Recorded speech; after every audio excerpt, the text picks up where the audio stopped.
जय भोजपुरी रउआ लोग से एगो निहोरा बाकी लाल रंग के सब्सक्राइब बटन के दबा के भोजपुरी फैंस क्लब से जुड़ जाए जा और ये घंटी वाला बटन के दबा के भोजपुरी के सब जानकारी बिल्कुल फ्री में मोबाइल पे पाई जा। नमस्कार परिणाम भोजपुरिया जहां ने रिपोर्ट में रउआ लोग के बतावे जा रहल बानी की पावर स्टार पवन सिंह करे जा रहल बारे एगो बड़ा धमाका।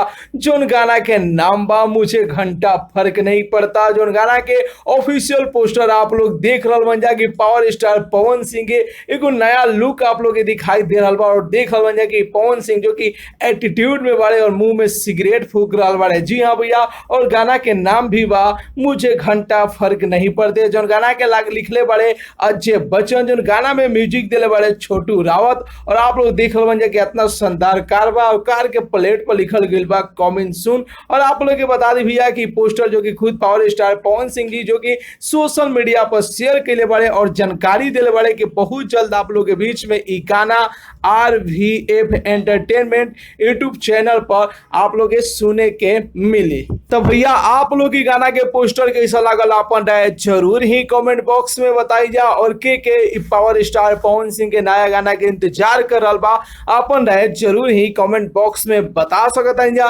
तो मिलता नहीं भैया अगला वीडियो में एगो नया न्यूज के साथ है। तब तक के लिए बाय बाय, टेक केयर, जय भोजपुरी।